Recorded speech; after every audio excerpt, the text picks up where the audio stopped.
Book Design Project, Design the Journey, Iteration, 13th of the 4th, 2014. I find I can go no further without answering my own design questions.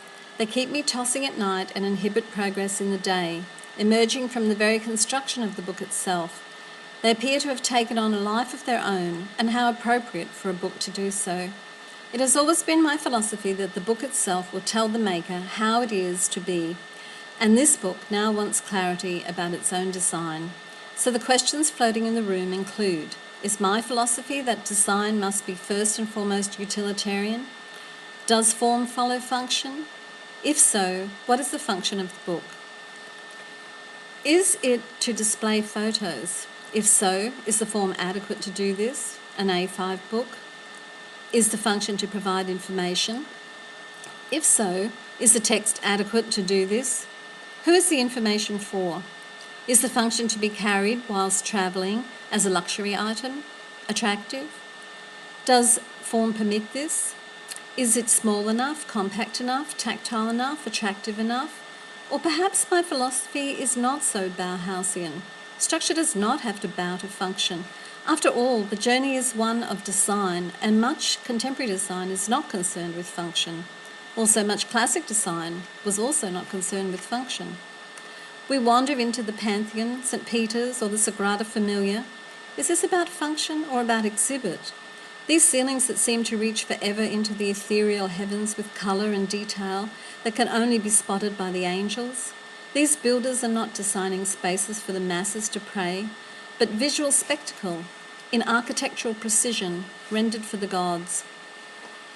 Am I creating for the gods? Am I creating an art book, as my mentor has suggested, to be viewed for the subjective and at the same time in some sort of unfathomable paradox, ultimate, defined, absolute notion of beauty? Certainly we can look at the Pietà and not see beauty in its ultimate sense, not touch the realm of the gods, pretend that we are not transported beyond design of the functional sculpture by a celebrated artist into the communion with the death of Christ and the heart of the Madonna. Will the margins be luxurious because they can?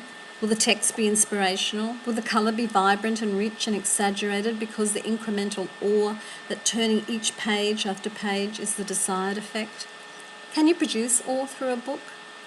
Is it the same awe distilled down as one experiences standing under the Eiffel Tower or the Golden Gate Bridge, and realising that steel can be made to look artistic, sculptured, with all the line, form, curve, flow and gesture of the human body? This time not reaching for the heavens and the gods, but reaching for the subjection of materials to the eye of man. Modern architecture raises its own questions and brings its own needs to a book that is pretentious enough to insist that architecture can be photographed and then presented in a matte finish or on a bare page without gloss. Can this be done? Can I take the colours of the crystalline windows of the newly built Harper Concert Hall in Reykjavik in Iceland and expect them to be translated accurately onto the cheap page of an A5 book? Can I bring that moment that I stood under the coloured glass walls looking out at the harbour and into the Atlantic onto the page? And if I can, what story am I telling? The story of the moment? The architect who designed the structure? Or the story of modern architecture that presumes to design with such abundance of resources in countries where the monetary value of their currencies has all but disappeared? Am I making political statements with these photos I select? Can I display opulence and decadence and the frivolity of world travel in the face of so much poverty and praying and begging on the doorsteps of such architectural miracles? A true book, like a true building, firstly introduces questions of itself, the first being, what is true? And is there a truth in art and design?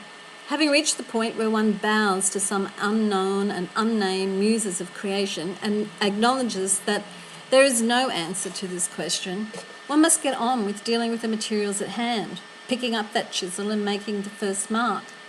In the last weeks, I visited the graphic artist who has agreed to provide some mentoring for the project.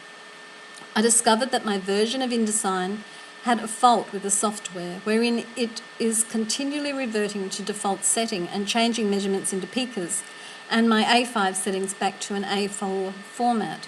This has been resolved. I've come to understand that the book needs set up for imposition in a 16-page format, so pages 1 and 16 are back-to-back, etc. This means a different way of thinking about the flow of the book. He suggested that I focus on the photos and put all the text aside until all the photos are placed. Also, in this type of book, he says, the photos flow and tell a story, and to do this, I have to let go of the text for a time being. He also suggested more 2-page spreads to accommodate the excellent photos and resolve the issue of the A5 page not being large enough to exhibit the wonder or the extent of the shots. I have learnt valuable layout facts such as every page needs a 3mm bleed. Colour backgrounds do have to be added page by page, and I need to use the CMYK colours to start with for the matching purposes as it will be converted for printing. I then began the process of selecting and preparing 150 photos from an archive of 13,000 photos. This is now completed and the photos are ready to be placed in the next week.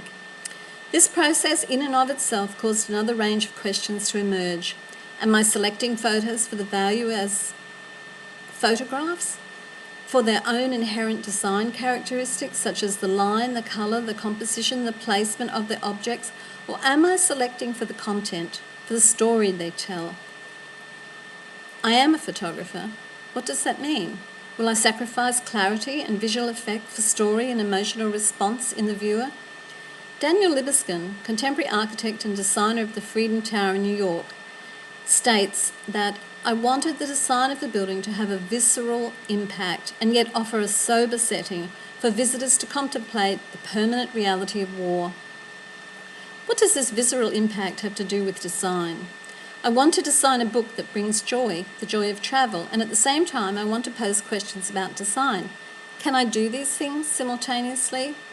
During the last few weeks, I also attempted to define my argument, which will guide the text. Despite being told to let the text go, the text wants to impose itself. The argument goes, there can be, if we allow it, a spiritual or mystical dimension to travel that transmutes it into journey. I'm defining travel as the movement from one geographical place on the globe to another. I'm defining journey as the movement from one place inside ourselves to another. There is an internal dimension to our lives, and so we know when something moves us or touches us or calls us. We can choose to participate in this alchemy that turns travel into journey.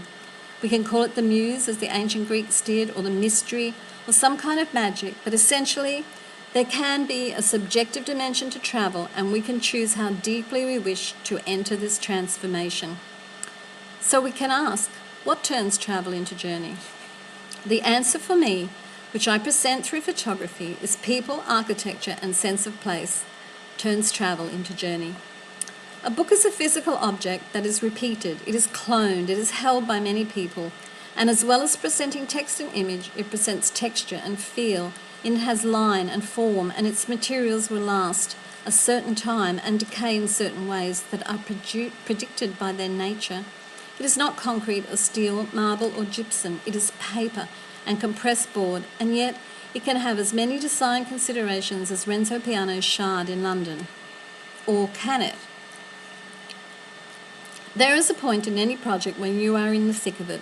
At that point, only the answers to these design questions will pull you and the project out into the light of day. I am in the thick of this one. My goal in the next 2 weeks is to answer these questions and then shape my materials according to my values. Already I'm leaning to large luxurious margins, to rich colours, to provoking text and subjective selection of images. Already I'm leaning to answers to my design questions that the cover of the book answers in a glance. Did he say that the marble will not bend to the shape and the line of Christ's body? Or did he reach a point where he could not tell Christ's tears from his own? Did he allow the sculpture to impose limits on him, or did he transcend those limits?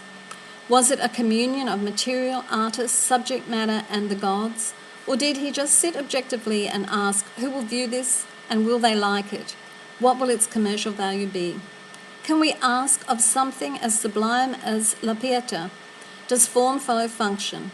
We can ask only if we understand that the function is to absorb death into art.